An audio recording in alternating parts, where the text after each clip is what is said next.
Good morning, children. Stay safely at home. So, today I am starting the next chapter of the wave optics, that is diffraction of light. Alright. Now, what is the meaning of diffraction of light that you have to understand? What is diffraction? The bending of light round the corner of an aperture or obstacle is known as the diffraction. So, understand it. So, what is diffraction? The definition you must learn, that bending of light round the corners of a obstacle or aperture is called diffraction. Now, if we apply our concept of geometric optics, suppose here you have illuminated here a slate by a source of light. Then, according to the geometrical optics, you know that light always travel along a straight line, isn't it? So, you must get a parallel beam of rays like it, isn't it? But, according to diffraction, what will happen if you take a very small slate, then from the source when light will enter, then light will, you see the light is bending also. Here the light is not traveling straight, light is bending around the corner of the slate and moving in all direction. Alright, so this phenomena of bending of light round the corners of an obstacle or slit. So here I have drawn the slits, but if you consider obstacle, then you know if for an obstacle what will happen. If there is a source of light, here there is an obstacle, then you know that light will move like this along straight line and you will get the shadow here, isn't it? But according to diffraction, what will happen, that light not only move like this, light will enter, bend and enter into this region also. Alright, so this bending of light, you see the light is bending round the corner of an obstacle or a slit, okay, or aperture. Slit is also known as aperture, is called diffraction. Alright, now these diagrams you don't have to draw, this is for your understanding only, I have drawn it. Now, how you can explain the phenomena of diffraction according to Huygens principle? Just you understand it. Suppose there is a slit here, alright. So, when a plane wave front, means when a wave, these are the plane wave front, alright. Here freehand I am drawing, so they are not parallel to each other. Actually, they should be parallel to each other, alright. I am not using a scale, that's why it is looking like this. But actually, these wave fronts are equispaced and parallel to each other. So, when the light, means this is the light ray falling, okay.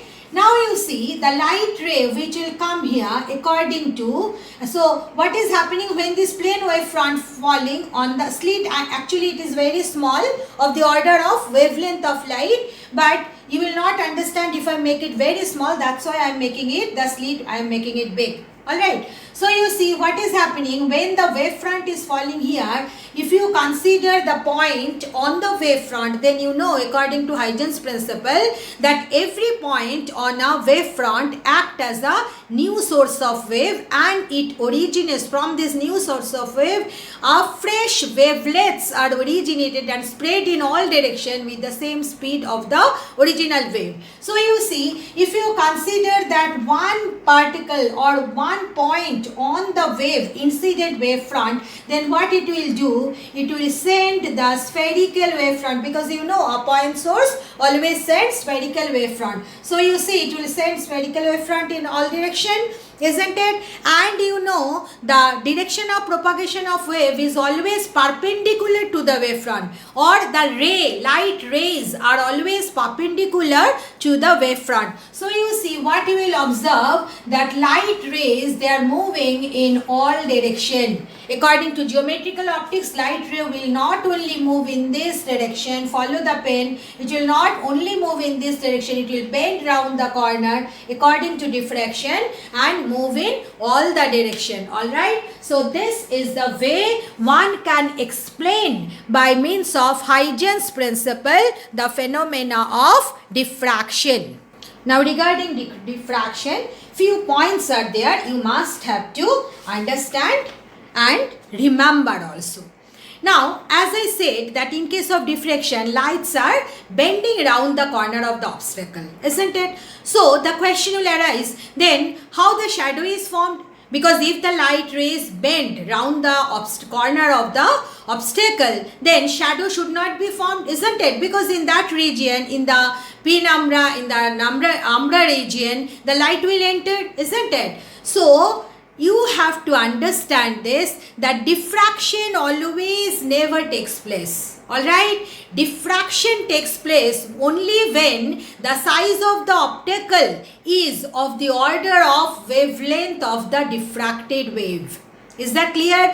What does it mean? You know that for diffraction of light wave, the wavelength of light is very, very small. It is of the order of angstrom, isn't it? So that's why for diffraction of light, the size of the obstacle or size of the aperture should be very, very small. Then only diffraction will occur. Then only the light will bend round the corner of the aperture or the obstacle. Okay. So this is a very, very important point, that for diffraction, size of the obstacle must be of the order of wavelength. Okay, you must remember it, that diffraction always never take place. Why? Because if the size of the obstacle is not of the order of wavelength, then diffraction will not take place. That's why sound, you know that sound also suffer diffraction, light also suffer diffraction, but sound, the wavelength is of the order of meter. No, it may be 10 meter also.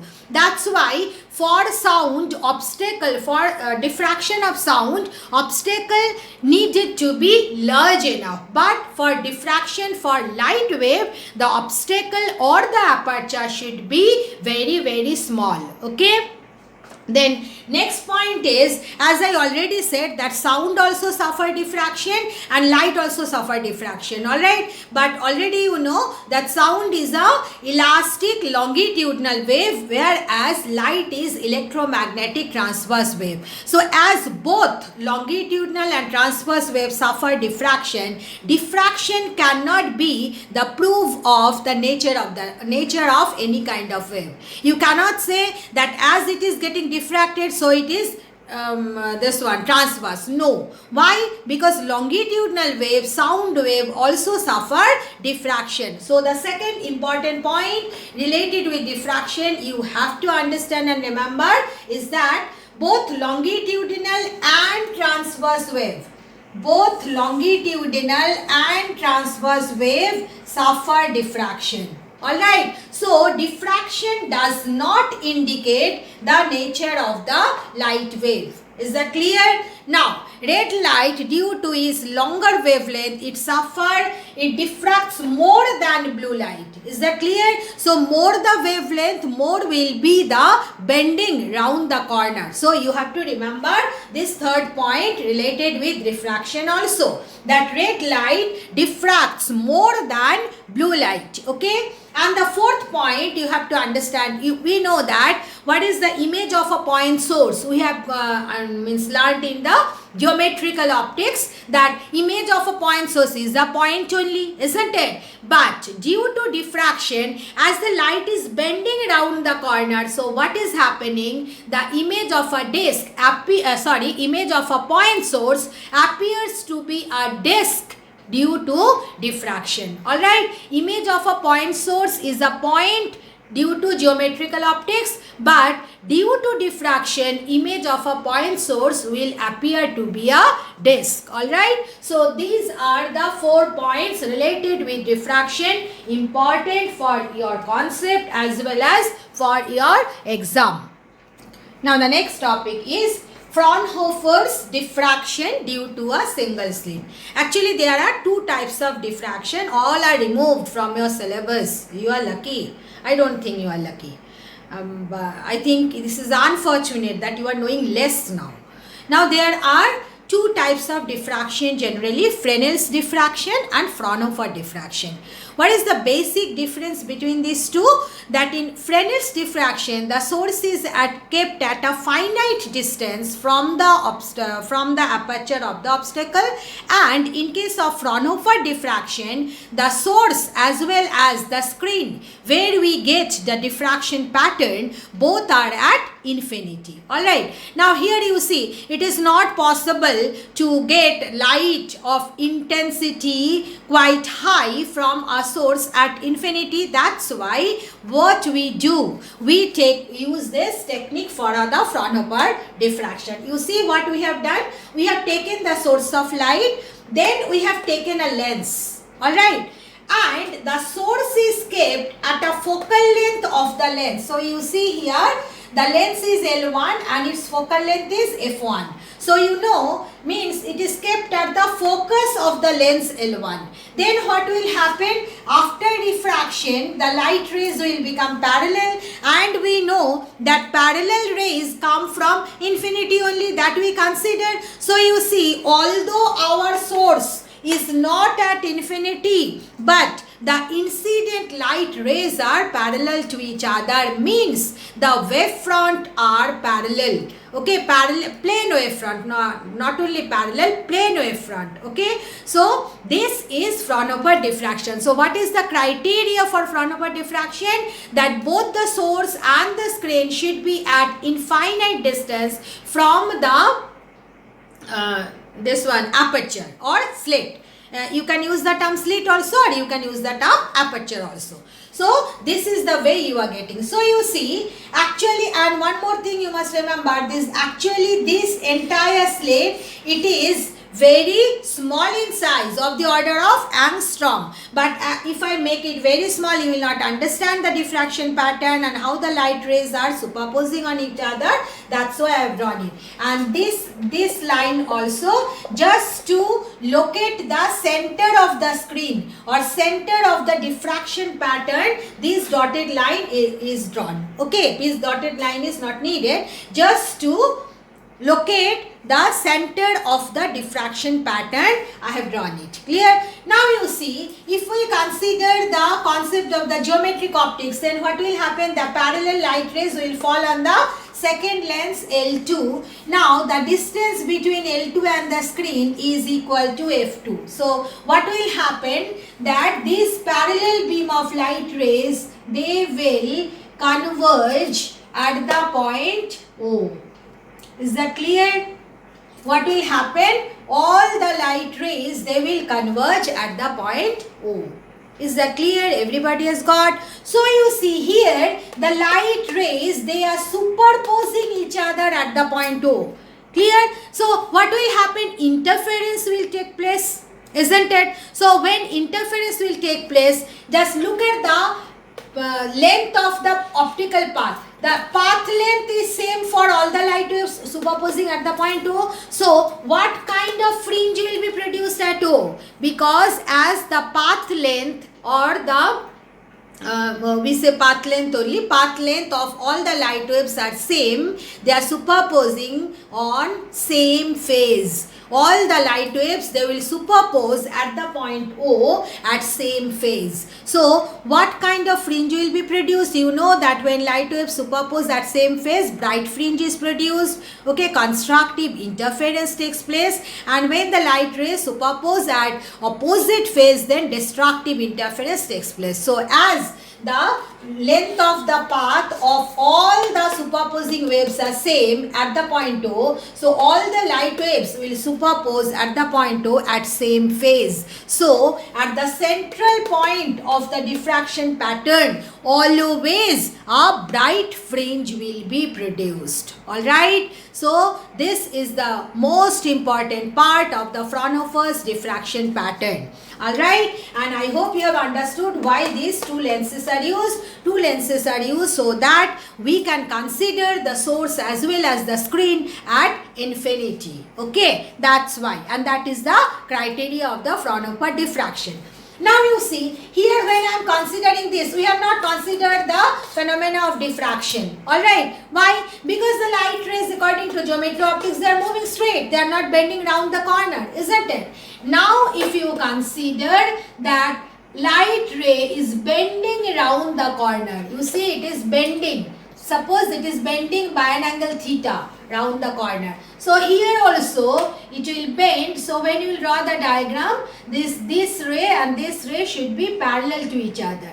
Okay, this will also be theta. So you see, again a set of parallel beams, they are bending through an angle theta at the corner of the aperture. Then they will meet at a point. Suppose they are superposing at the point P.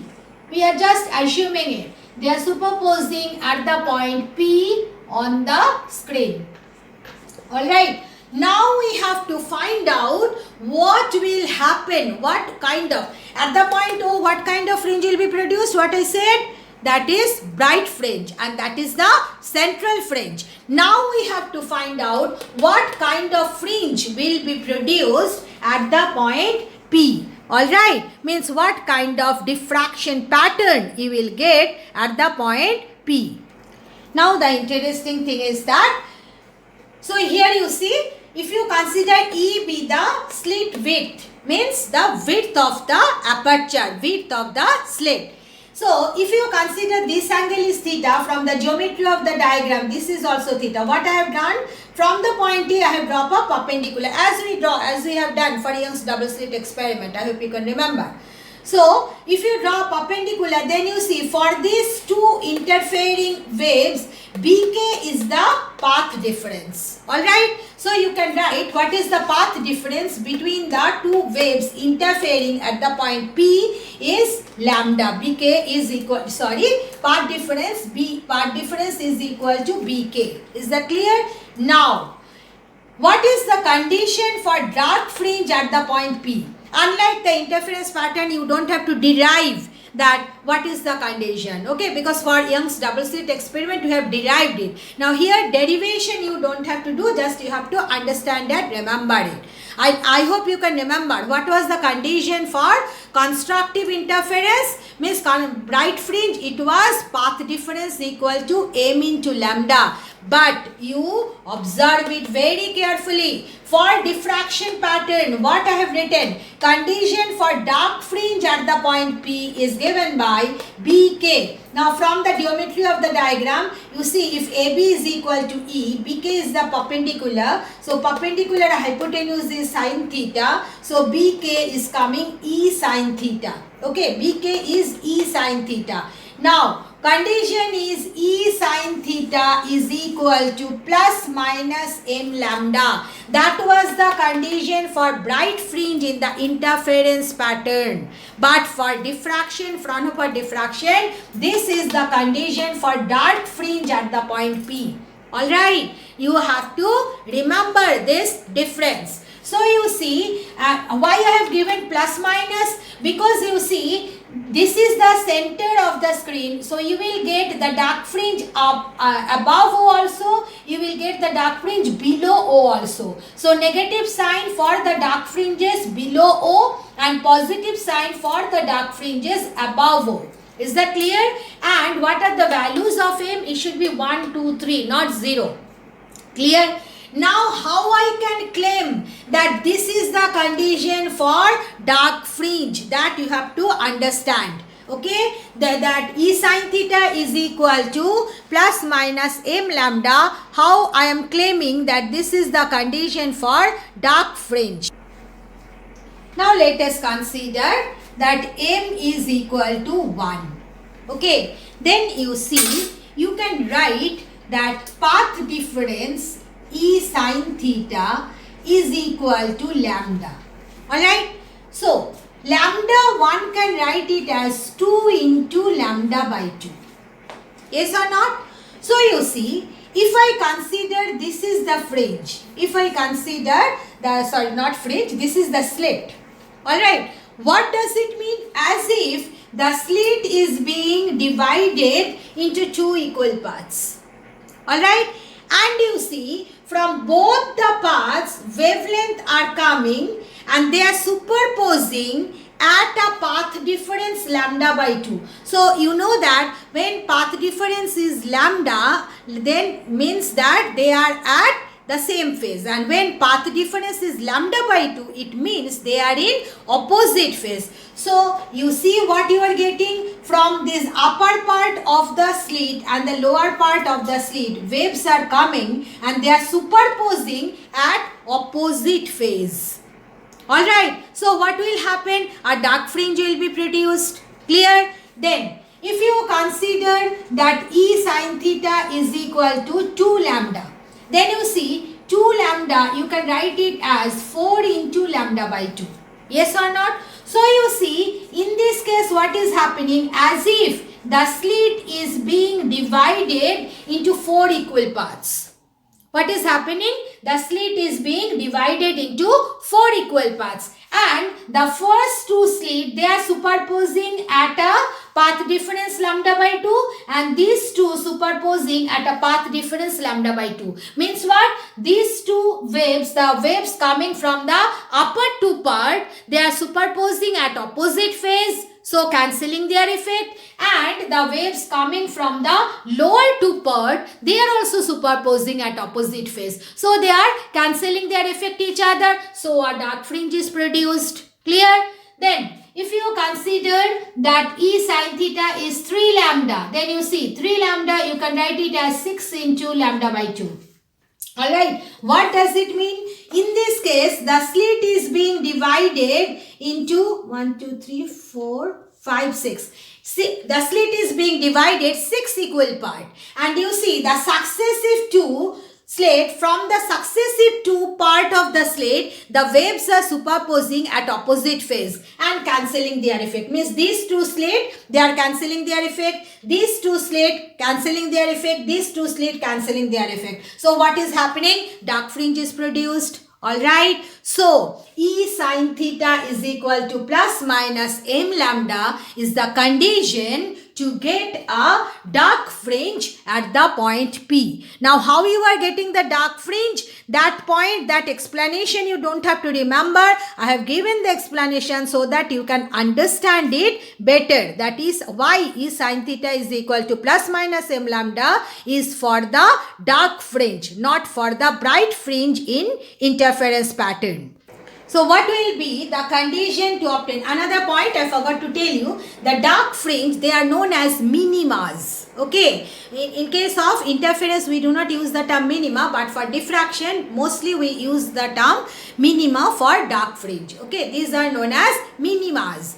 Like that, bright fringes are known as maximas, means of the point of maximum intensity. So what are the condition for bright fringe? So from your common sense only you can say whatever be the condition for dark fringe in interference, that will be the condition for bright fringe for the Fraunhofer diffraction. So you can write path difference will be m plus half lambda. Now m plus half lambda, one can write it as 2m plus 1 lambda by 2 also. So it is up to you. I have written m plus half lambda. Why? Because in case of interference we have used it as m plus half lambda.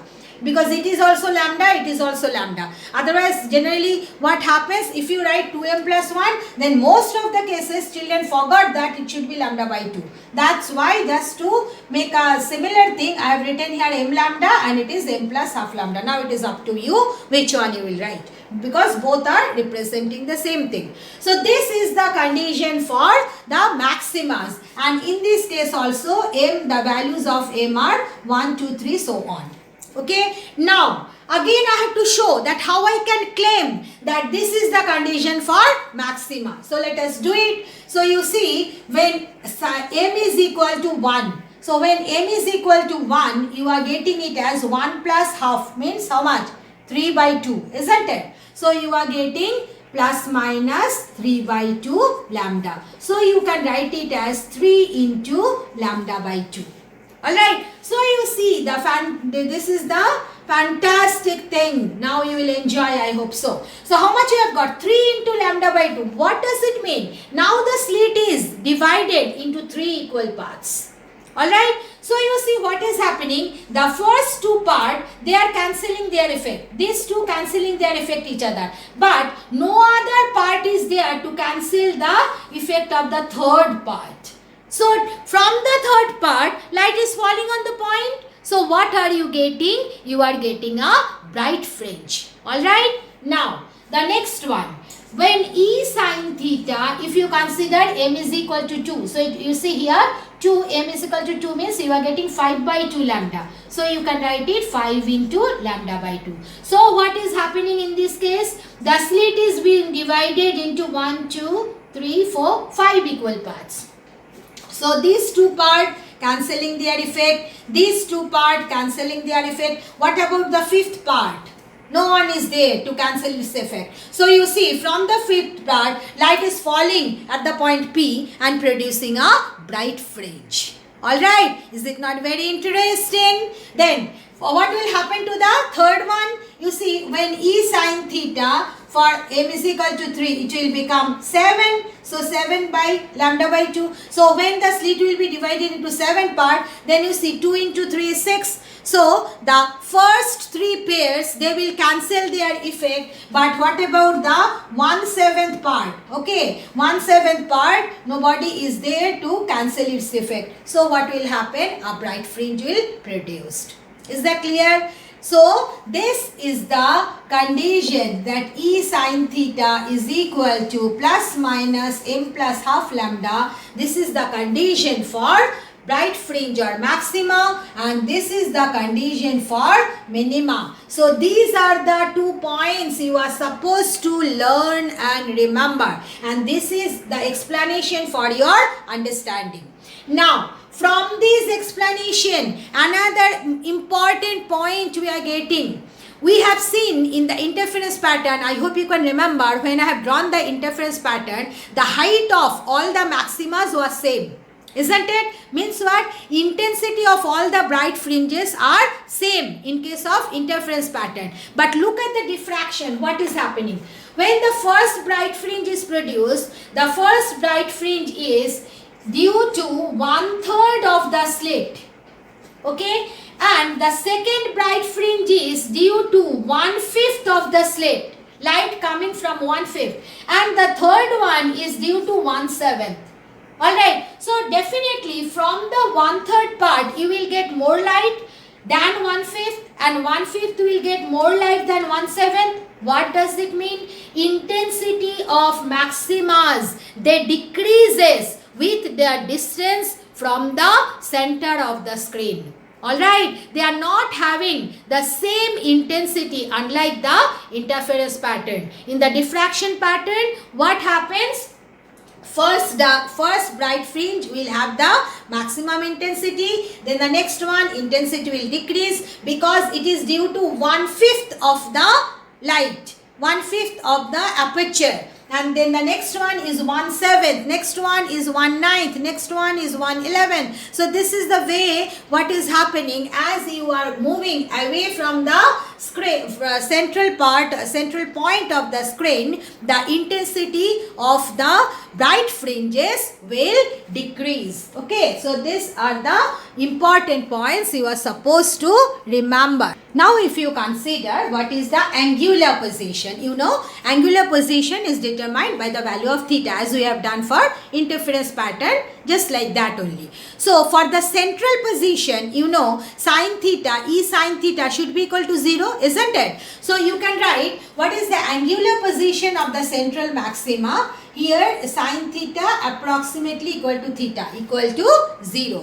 This is the condition for central maxima. Alright. Then after that, what are the secondary minima? The dark fringes, they are known as the secondary minima. So what is the condition? You have seen that. What was the condition? E sin theta is equal to plus minus m lambda. So what will be sin theta? Sin theta will be m lambda by E, isn't it? And as theta is very small, one can write sin theta approximately equal to theta.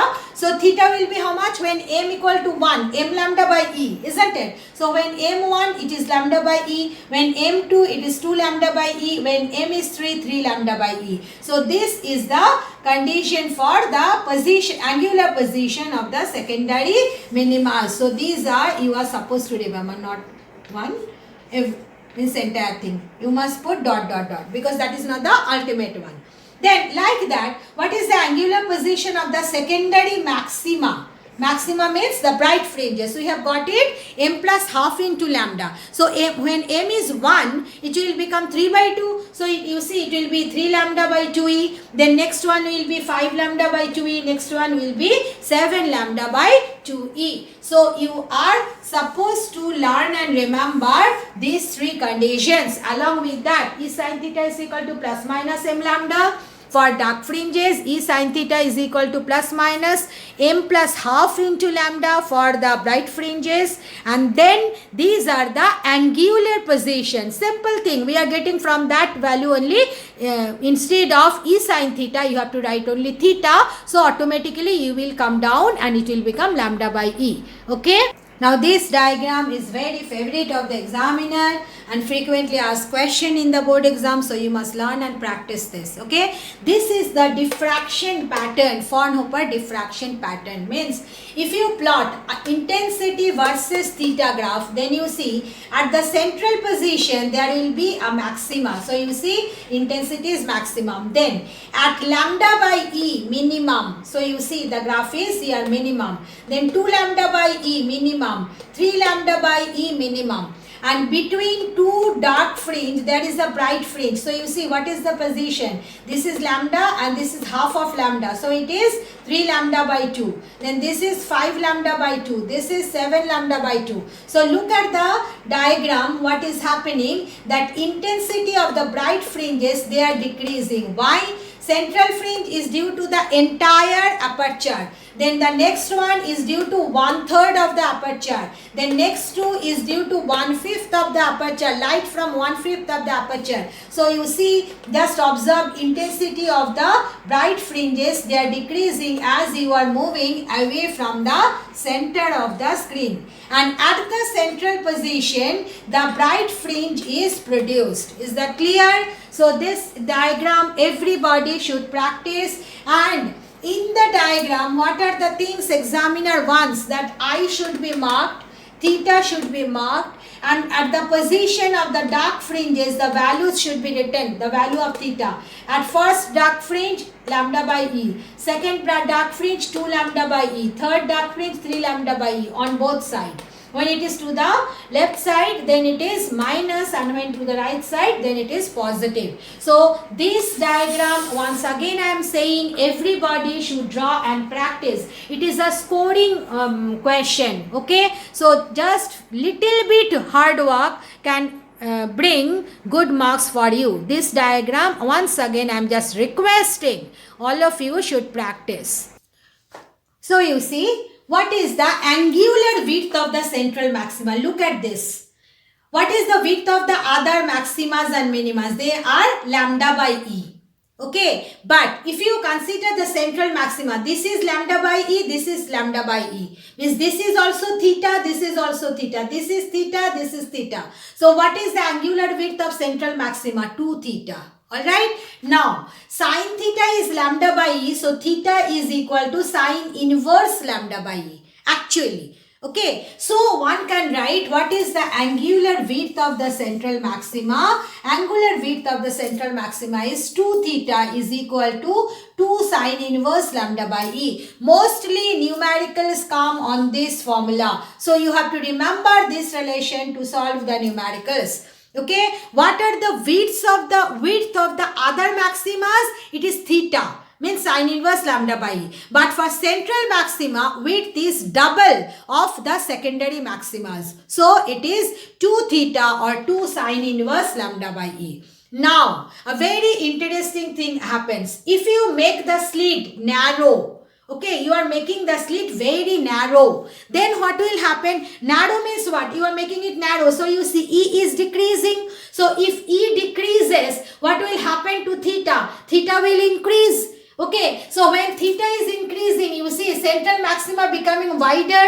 So when the central maxima will become wider, what it will do? It will just fill the entire space. So you will not be able to get the secondary minimas or secondary maximas. Only the central maxima, means a general illumination you will get. Only one central bright fringe you will get. So this question also Important concept wise. That's why I've given the asterisks here, that if the slit is made narrower, then what happens in Fraunhofer diffraction? If the slit is made narrower, then what happens? E will decrease, means theta will increase. So theta will increase means the central maxima will become wider and it will fill the whole space. Okay, so these are the important points related with the Fraunhofer diffraction due to single slit. Then the last topic is differences between interference and diffraction.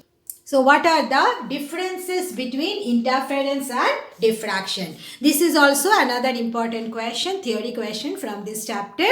That first point of difference is that interference, you know, it is superposition of two waves coming from the superposition of two waves that are coming from two coherent sources. All right, means the phase difference between the two interfering wave is constant with time. But if you consider diffraction, diffraction is a special kind of interference of light waves that are coming, or you can say interference of the secondary wavelets that are coming from the different points of the same wavefront. Alright, and then in case of interference pattern, you have seen all bright fringes are of same intensity. But in case of diffraction, you have seen that intensity of the successive bright fringes goes on decreasing from the center.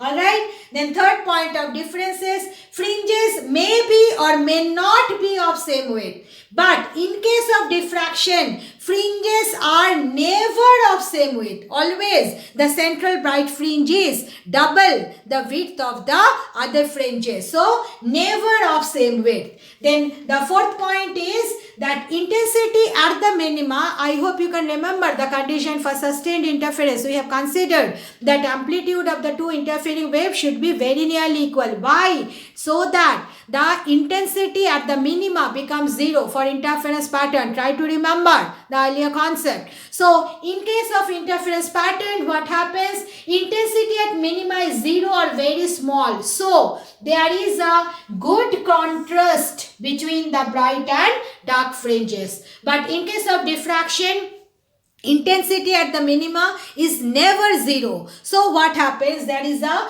poor contrast between the bright and dark fringes. Alright. So from this chapter is a very small chapter. So you must learn detail of the Fraunhofer diffraction, single slit diffraction, and you must learn the definition of the diffraction and also the interference and diffraction, differences between interference and diffraction. That's all about this chapter, and I request everyone, especially those who are poor in my subject, in this subject, please opt question from this chapter because it is easy chapter, scoring chapter, and learn every point that I discussed in this video. Thank you, girls.